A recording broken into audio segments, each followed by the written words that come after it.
Hey guys, welcome here. So today's video will be a little bit hard because this topic will be about war, Indian-Pakistan war that happened in 1971. I know that there were many wars, many conflicts between these two countries, and what unfortunately, and what happened to my throat? I don't know. So yeah, many wars, and Pakistan was an Islamic country, and India like mostly was like Hinduism, and these territories that became Pakistan later, they just wanted to be separated from India, wanted to be independent. I'm not sure about details at all. I don't know. I just know some facts like this. So yeah, it became a separate country and had many conflicts later between like India and Pakistan. So you told me that USSR, Russia, yes, USSR mostly, helped India at that time with this war, and India won this war, and USSR and India became friends. I mean, politically. So time came for me to know about it, to know about this war, why it happened, why like this war took place at the first time, and why Russia? Oh, USSR. Okay, at that time, USSR. Why USSR helped India, and yeah, I just want to know like what happened, because you are always telling me like Russia helped a lot India that time, and we are really grateful for it. So I just want to know it myself because I never learned it at school or anywhere else. So I hope you don't mind if I will turn on Russian subtitles. 16 दिसंबर 1971 पाकिस्तान के करीब 90,000 soldiers India के सामने surrender कर देते हैं। इस surrender के साथ इंडिया पाकिस्तान वॉर अब खत्म हो चुकी थी। पाकिस्तान दो हिस्सों में टूट चुका था और जन्म हुआ था एक नए देश बांग्लादेश का। पर आखिर इस वॉर की शुरुआत हुई क्यों? कौन सी ऐसी मिलिट्री स्ट्रेटेजीज थी जिसका यूज करके इंडिया ने ये वॉर जीती? क्या है 1971 वॉर की पूरी कहानी?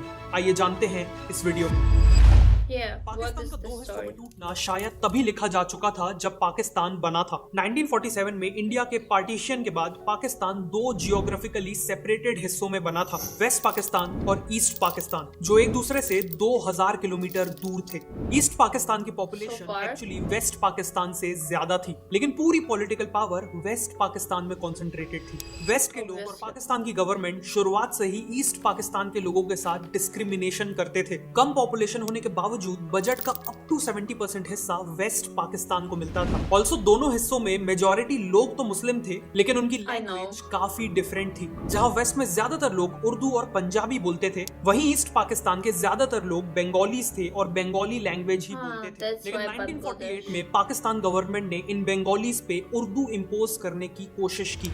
उन्होंने उर्दू को नेशनल लैंग्वेज डिक्लेयर कर दिया और बंगाली को ऑफिशियल डॉक्यूमेंट्स, स्टैम्प्स और करेंसी से हटाना चालू कर दिया। ईस्ट पाकिस्तान में इस लिंग्विस्टिक डिस्क्रिमिनेशन के अगेंस्ट वेस्ट के लिए विद्रोह की भावना जाग गई। लेकिन इन सब के बाद भी अगले 20 सालों तक पाकिस्तान की सिचुएशन काफी हद तक स्टेबल थी, पर ये सिचुएशन बहुत जल्द बदलने वाली थी। टू 1969 पाकिस्तान में एक मिलिट्री रूल चल रहा था। कंट्री के प्रेसिडेंट और मिलिट्री के हेड थे जनरल याह्या खान। याह्या खान ने अनाउंस किया कि वो जल्द ही पाकिस्तान में इलेक्शंस करवा के डेमोक्रेसी को वापस लाएंगे। Elections will take place. I have left this decision to the Chief Election Commissioner, who is a complete independent body. और इस बार जो नेशनल असेंबली बनेगी, बेसिकली उनकी जो पार्लियामेंट बनेगी, उसमें पहली बार ईस्ट पाकिस्तान को ज्यादा सीट्स रिप्रेजेंट करेंगी, क्योंकि ईस्ट की पॉपुलेशन भी ज्यादा है। दिसंबर 1970 में ये इलेक्शंस हुए और जब उसके रिजल्ट्स आए तो पूरा पाकिस्तान शॉक में था। ईस्ट पाकिस्तान की एक पॉलिटिकल पार्टी अवामी लीग ने ईस्ट की 169 में से 167 सीट्स जीत ली थी। 313 सीट्स की नेशनल और अवामी लीग के leader Sheikh Mujibur Rahman prime minister बनने वाले थे। मतलब पूरे पाकिस्तान को रूल करने वाला प्राइम मिनिस्टर अब ईस्ट पाकिस्तान से आने वाला था। नेचुरली वेस्ट में बैठे नेताओं और मिलिट्री लीडर्स को ये बात बिल्कुल रास नहीं आई। जुल्फिकार अली भुट्टो, जो वेस्ट की सबसे बड़ी political party Pakistan peoples party के लीडर थे, उन्होंने दूसरी पार्टीज के साथ मिलकर इस इलेक्शन के रिजल्ट्स को मानने से ही इनकार कर दिया। As a result national assembly convene नहीं हुई और अवामी लीग सरकार बना ही नहीं पाई। ये पूरा इंसिडेंट ईस्ट पाकिस्तानियों के साथ एक बहुत बड़ा मजाक था। वो सब बिट्रेड फील कर रहे थे, इसीलिए शेख मुजीबुर रहमान ने ईस्ट में नॉन कॉपरेशन मूवमेंट की शुरुआत कर दी। लार्ज स्केल प्रोटेस्ट और स्ट्राइक्स हुई, सिविलियंस और आर्मी में क्लैशेस चालू हो गए और So it all started with like East and West Pakistan's इस conflict. पूरे मूवमेंट की डिमांड थी एक अलग देश, बांग्लादेश। प्रेसिडेंट याह्या खान को समझ आ चुका था कि ईस्ट पाकिस्तान में उनकी पकड़ छूटते जा रही है, इसीलिए उन्होंने मार्च 1971 में इस मूवमेंट को रोकने के लिए एक स्पेशल मिलिट्री ऑपरेशन कंडक्ट करने का फैसला लिया। एक ऐसा ऑपरेशन जिसने ब्रूटैलिटी की सारी हदें पार कर दी, ऑपरेशन सर्चलाइट। 21 मार्च 1971 की रात को ये ऑपरेशन ऑफिशियली स्टार्ट हुआ। अगले दिन शेख मुजीबुर रहमान को ईस्ट पाकिस्तान से अरेस्ट करके वेस्ट पाकिस्तान भेज दिया गया, लेकिन अरेस्ट होने से पहले ही वो बांग्लादेश को एक ब्रॉडकास्ट मैसेज के थ्रू इंडिपेंडेंट डिक्लेयर कर देते हैं। This may be my last message. From today, Bangladesh is independent. I call upon the people I of have Bangladesh, goosebumps wherever you on might my be and arms with whatever now. you have, to resist the army of occupation to the last. Your fight must go on until the last soldier of the Pakistan occupation army is expelled from the soil of Bangladesh. Final victory is ours. इसी दौरान Pakistani army पूरे east Pakistan में कत्लेआम की शुरुआत करती है। Civilians के ऊपर हैवी वेपन्स यूज करके अंधाधुंध फायरिंग की गई। अवामी लीग के लीडर्स और सपोर्टर्स को चुन चुन कर मारा गया। इस पूरे जेनोसाइड के दौरान करीब 30 लाख लोगों ने पाकिस्तानी आर्मी के हाथों अपनी जान गंवा दी।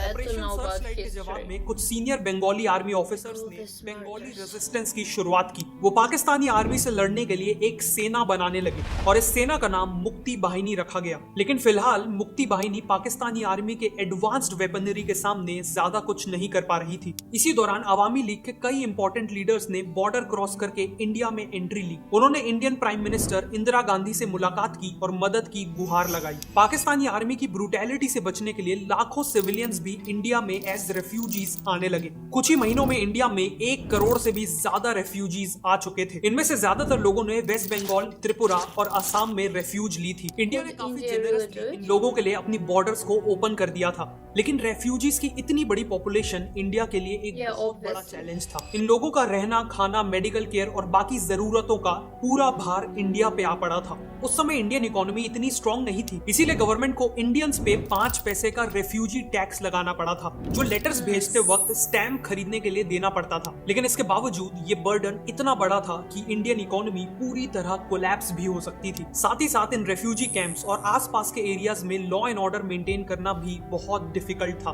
Basically Indian prime minister Indira Gandhi को इस रेफ्यूजी क्राइसिस को रोकने के लिए जल्द ही कुछ करने की जरूरत थी। अप्रैल 1971 में इंदिरा गांधी इंडिया के आर्मी चीफ सैम मानेकशॉ और कैबिनेट मिनिस्टर्स की मीटिंग बुलाती हैं। वो चाहती थी कि इंडियन आर्मी पाकिस्तान के अगेंस्ट एक इमीडिएट मिलिट्री अटैक लॉन्च कर दे, जिससे बांग्लादेश लिबरेट हो सके और रेफ्यूजीज वापस लौट सके। लेकिन सैम मानेकशॉ ने इमीडिएट अटैक करने से साफ इनकार कर दिया, जिसके उन्होंने 2 मेन आर्गुमेंट्स दिए। सबसे पहला आर्गुमेंट था कि इंडियन आर्मी अभी इतना बड़ा अटैक लॉन्च करने के लिए तैयार नहीं है। वो देश के अलग अलग हिस्सों में पोजीशन थी और उसे वॉर के लिए सही जगह में पोजीशन करने के लिए वक्त चाहिए था। इसके अलावा जीत के लिए जरूरी आर्म्स एंड एम्यूनेशंस की सफिशिएंट अरेंजमेंट करने में भी टाइम लगने वाला था। दूसरा आर्गुमेंट था कि इस अटैक के लिए तब का मौसम सही नहीं था।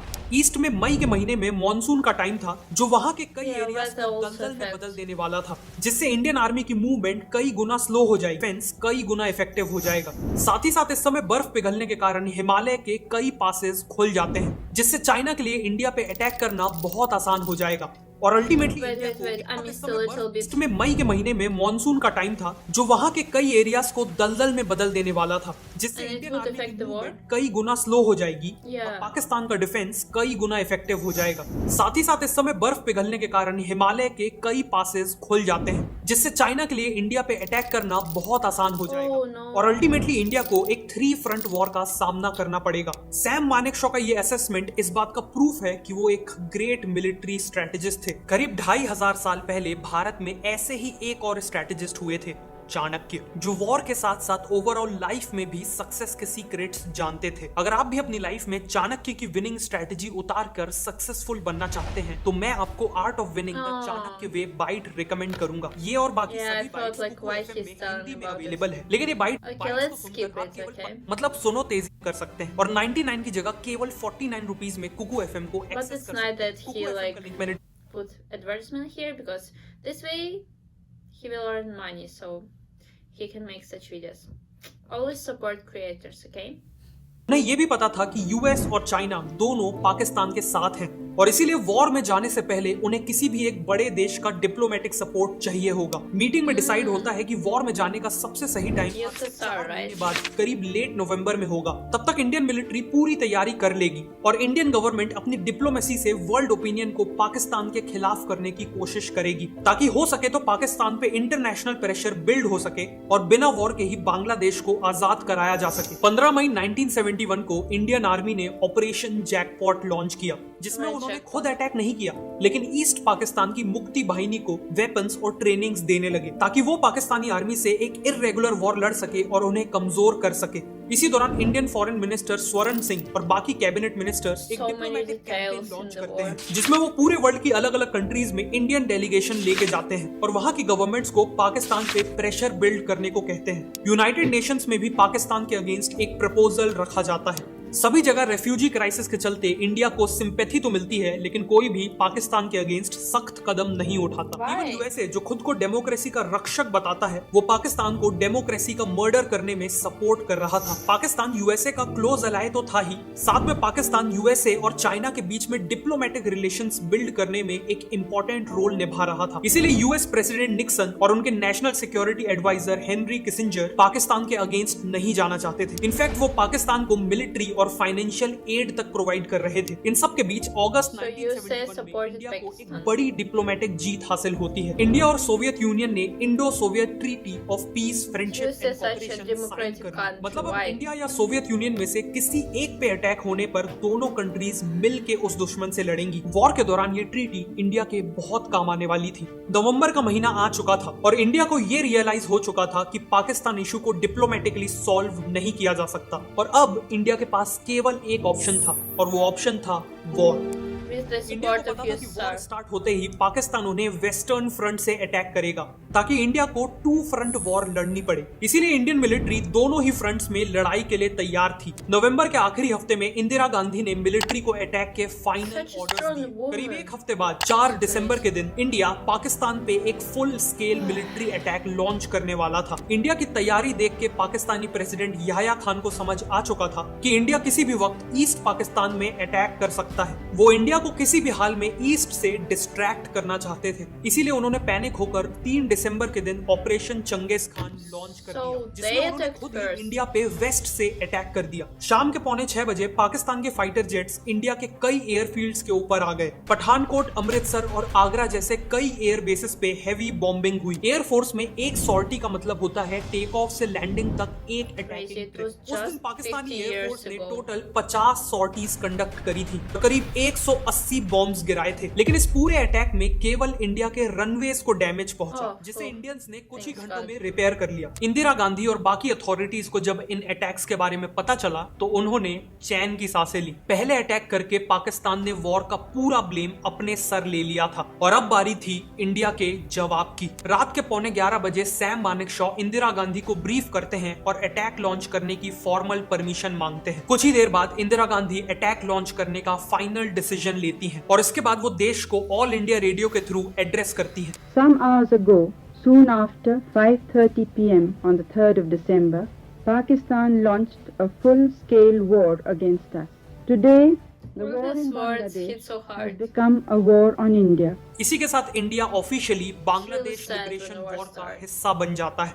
अगले दिन यानी 4 दिसंबर की सुबह इंडियन एयरफोर्स ने पाकिस्तान पे 2 गुना ज्यादा एग्रेसिव अटैक लॉन्च किया। इस अटैक में टोटल 120 सॉर्टीज पूरी की गई, जिसमें पाकिस्तान के एयर बेसेस और उनके एयरक्राफ्ट्स को मेजर डैमेज पहुंचा। दूसरी तरफ इंडियन नेवी की ईस्टर्न फ्लीट ईस्ट पाकिस्तान के 2 पोर्ट्स चित्तगोंग और कॉक्सेस बाजार पे हमला करने के लिए आगे बढ़ी। इंडिया के एयरक्राफ्ट कैरियर INS विक्रांत से 12 एयरक्राफ्ट ने टेक ऑफ किया। एयर टू ग्राउंड रॉकेट्स का यूज करके दोनों पोर्ट्स पे स्ट्राइक्स कंडक्ट की गई और उन्हें बुरी तरह से डैमेज कर दिया गया। उसी रात इंडियन नेवी वेस्टर्न फ्रंट पे ऑपरेशन ट्राइडेंट लॉन्च करती है, जिसका ऑब्जेक्टिव था कराची पोर्ट पे हमला करना। उस समय इंडिया के पास ऐसी एक भी वॉरशिप नहीं थी जो रात में मिसाइल से हमला कर सके, लेकिन इंडिया ने रिसेंटली सोवियत यूनियन से ओसा क्लास मिसाइल बोट्स खरीदी थी, जो साइज में तो काफी छोटी थी, Nice लेकिन help of you, P-15 sir. Termite जैसी खतरनाक मिसाइल से हमला कर सकती थी। पर एक प्रॉब्लम थी, ये मिसाइल बोट्स केवल शॉर्ट डिस्टेंस ही ट्रैवल कर सकती थी। मतलब ये अपने आप कराची पोर्ट तक नहीं पहुंच सकती थी। इसीलिए नेवी ने इसके लिए एक इनोवेटिव सॉल्यूशन निकाला। उन्होंने अपनी बड़ी बैटलशिप INS कील्टन से इन मिसाइल बोट्स को Smart. बांध लिया और कराची पोर्ट के नजदीक पहुंचने तक उन्हें टो किया। मिसाइल बोट्स को तभी स्टार्ट किया गया जब वो कराची पोर्ट के काफी नजदीक पहुंच गई। करीब रात के 10:30 बजे इन मिसाइल बोट्स ने एक भयानक अटैक लॉन्च किया। पोर्ट में डॉक्ड पाकिस्तान की बैटलशिप्स PNS खैबर और PNS मुहाफिज पूरी तरह से डिस्ट्रॉय हो गई और डूब गई, और उनकी वीनस चैलेंजर को भी बुरी तरह से डैमेज कर दिया गया। साथ में इंडियन नेवी ने वहां रखे ऑयल टैंकर्स को भी सक्सेसफुली हिट किया, जिस कारण पूरे कराची पोर्ट में एक भयानक आग लग गई जो कई दिन तक जलती रही। इंडिया के इन सभी जवाबी हमलों को देखकर पाकिस्तान काफी शॉक्ड था, लेकिन ये तो केवल शुरुआत। I mean, India is such a huge country. What did they expect? War के दौरान लोंगेवाला पोस्ट में इंडियन आर्मी की पंजाब रेजिमेंट Angry, की केवल little एक bit. कंपनी तैनात थी, जिसमें केवल 120 सोल्जर्स थे। इनके कमांडर थे major KS Chandpuri. Pakistani army ने रात में मौका देख के अपने 2 से 3 हजार सोल्जर्स के साथ यहाँ हमला कर दिया। 20 गुना ज्यादा सोल्जर्स के साथ साथ उनके पास हैवी आर्टिलरी गन्स और करीब 45 टैंक्स भी थे। इस अटैक को काउंटर करने के लिए इंडियन आर्मी को इंडियन एयरफोर्स की मदद चाहिए थी। जैसलमेर एयरबेस पे 4 हंटर एयरक्राफ्ट मौजूद थे, लेकिन वो रात में ऑपरेट करने के केपेबल नहीं थे। अब पाकिस्तान आर्मी के टैंक्स केवल 300 मीटर दूर थे और मेजर चांदपुरी को उन्हें किसी भी कीमत पे रात भर आगे बढ़ने से रोकना था। उन्होंने अपने मशीन गनर्स को ऑर्डर दिया कि वो लगातार हाई वॉल्यूम में फायर करें। ये फायरिंग काफी लो कैलिबर की थी, इसीलिए टैंक्स को कोई नुकसान तो नहीं हुआ, लेकिन इतनी हैवी फायरिंग देखकर पाकिस्तानियों को लगा कि लोंगेवाला पोस्ट को हजारों इंडियन सोल्जर्स गार्ड कर रहे हैं। इसके अलावा पाकिस्तानियों को वहां बार्ब्ड वायर्स पड़े हुए मिले, जो इंडियंस ने अपने पोस्ट के अराउंड पोस्ट को मार्क करने के लिए लगा रखे थे। लेकिन पाकिस्तानियों को लगा कि इंडियंस ने बार्ब्ड वायर्स को माइनफील्ड एरिया को मार्क करने के लिए लगाया है। बेसिकली उन्हें लगा कि आगे माइंस लगी हुई हैं जो उनके टैंक्स को डिस्ट्रॉय कर देंगी। पाकिस्तानियों ने डिसीजन लिया कि इतने सारे इंडियन सोल्जर्स से भिड़ना और माइंस को क्लियर करना रात में सही नहीं होगा, इसीलिए उन्होंने अपने अटैक को सुबह होने तक टाल दिया। सुबह होते ही जैसलमेर से एयरफोर्स ने हंटर एयरक्राफ्ट्स का एयर सपोर्ट भेज दिया। इन एयरक्राफ्ट्स ने कई सॉर्टीज लगाई और पाकिस्तानी टैंक्स पे हैवी बॉम्बिंग करी। दर्जनों पाकिस्तानी टैंक्स पूरी तरह से डिस्ट्रॉय हो गए। 6 दिसंबर की रात तक पाकिस्तानी ट्रूप्स को हैवी लॉसेस हो चुके थे और उनकी मदद के लिए भी पाकिस्तानी एयरफोर्स से कोई नहीं आया। अल्टीमेटली एक करारी हार के बाद उन्हें रिट्रीट करना पड़ा। 7 दिसंबर तक इंडियन आर्मी ने ईस्ट में भी मेजर प्रोग्रेस अचीव कर ली थी। ईस्ट पाकिस्तान का पहला मेजर टाउन जैसोर लिबरेट हो चुका था। ये एक बड़ी जीत थी क्योंकि यहाँ पे एक पाकिस्तानी एयर बेस मौजूद था जिसे अब इंडियन एयरफोर्स अपने फर्दर अटैक्स के लिए यूज करने वाली थी। बांग्लादेश को पूरी तरह से लिबरेट करने के लिए इंडियन आर्मी को ढाका को कैप्चर करना जरूरी था, क्योंकि ढाका ही ईस्ट पाकिस्तान का कैपिटल था। लेकिन वहां तक पहुंचना आसान नहीं होने वाला था। नॉर्थ ईस्ट सेक्टर से आगे बढ़ने वाली इंडियन आर्मी की ट्रूप्स ने 10 दिसंबर तक सिलहेट टाउन का एरिया कैप्चर कर लिया था और अब उन्हें मेघना रिवर पार करके ढाका की ओर आगे बढ़ना था। लेकिन इनके बीच एक बहुत बड़ा रोड ब्लॉक था, आशुगंज। पाकिस्तान ने आशुगंज में बहुत बड़ी सेना लगा रखी थी ताकि इंडिया मेघना को क्रॉस ना कर पाए। इंडिया को इन्हें हराने में कई दिन लगने वाले थे और साथ में लॉस ऑफ लाइफ तो होगा ही। इसीलिए वहां मौजूद लेफ्टिनेंट जनरल सगत सिंह ने एक ऐसा फैसला लिया जिससे इंडिया बिना लड़े ही आशुगंज जीत गया। इंडियन आर्मी ने अपने MI4 हेलीकॉप्टर्स का यूज किया और 4000 इंडियन सोल्जर्स को सीधा मेघना के पार एयरलिफ्ट कर दिया। आशुगंज को बाईपास किया जा चुका था। वहां पोजीशन पाकिस्तानी आर्मी केवल देखती रह गई और कोई एक्शन नहीं ले पाई। इंडियन आर्मी चारों दिशाओं से आगे बढ़ रही थी और अब इंडिया के लिए ढाका दूर नहीं था। लेकिन तभी वॉर में पाकिस्तान के सपोर्ट में एंट्री होती है दुनिया के सबसे शक्तिशाली देश की, और वो देश था अमेरिका। पाकिस्तान के सपोर्ट में यूएसए ने अपनी नेवी की टास्क फोर्स 74 को बे ऑफ बंगाल की ओर भेज दिया। इस फ्लीट में वर्ल्ड का largest aircraft carrier, 8 navy ships और 1 न्यूक्लियर अटैक सबमरीन थी। साथ में यूके ने भी इंडिया के अगेंस्ट अपनी ईगल एयरक्राफ्ट कैरियर और कुछ नेवी शिप्स अरेबियन सी की ओर भेज दी थी। पाकिस्तान, यूएसए और डील करना इंडिया के लिए इम्पॉसिबल था। लेकिन पाकिस्तान और यूएसए शायद ये भूल गए थे कि इंडिया के पास भी एक दोस्त है। इंडिया ने सोवियत यूनियन के साथ जो फ्रेंडशिप ट्रीटी साइन की थी उसका यूज करके इंडिया ने उनसे हेल्प मांगी। सोवियत यूनियन ने बिना देरी किए अपनी पैसिफिक फ्लीट को इंडिया के सपोर्ट में भेज दिया। इस फ्लीट में 5 शिप्स और 6 न्यूक्लियर केपेबल सबमरीन्स थी। सोवियत की फ्लीट ने यूएस की फ्लीट को घेर लिया और यूके की फ्लीट का रास्ता रोक दिया। एक न्यूक्लियर वॉर के डर से यूएस और यूके ने आगे बढ़ने की हिम्मत नहीं की और इंडिया के ऊपर से एक बहुत बड़ा खतरा हट गया। 11 दिसंबर तक इंडियन आर्मी चारों दिशाओं से जीत हासिल करते हुए तेजी से आगे बढ़ रही थी। इसे देखते हुए पाकिस्तान की बहुत बड़ी सेना नॉर्थ से पीछे हटते हुए ढाका की ओर जाने लगी। अगर ये सभी पाकिस्तानी ढाका पहुंच के वहां मौजूद सेना से मिल जाते तो फिर ढाका को आजाद करना इंडिया के लिए बहुत चैलेंजिंग होता। इसीलिए इंडियन एयरफोर्स और इंडियन आर्मी ने एक जबरदस्त कंबाइंड ऑपरेशन को अंजाम दिया। एयरफोर्स के करीब 50 ट्रांसपोर्ट एयरक्राफ्ट ने तंगैल रीजन में करीब 800 इंडियन पैराट्रूपर्स को ड्रॉप किया। तंगैल रीजन पीछे आती हुई पाकिस्तानी सेना और ढाका के बीच में पड़ता था। इफेक्टिवली इस ड्रॉप के बाद पाकिस्तानियों का ढाका का रास्ता बंद हो चुका था। 800 पैराट्रूपर्स के अलावा इंडिया ने आसपास के एरियाज में जूट से बनी डमीज को भी ड्रॉप किया। ये डमीज दूर से बिल्कुल इंडियन सोल्जर्स जैसी दिखती थी। ऐसा किया गया ताकि पाकिस्तानियों को लगे कि इंडियन पैराट्रूपर्स का नंबर बहुत ज्यादा है और वो इन्हें अटैक करने की हिम्मत ना करें। और हुआ भी ऐसा ही। ये मिशन काफी सक्सेसफुल हुआ और इसने इंडिया को जीत के काफी करीब ला दिया। 14 दिसंबर तक ढाका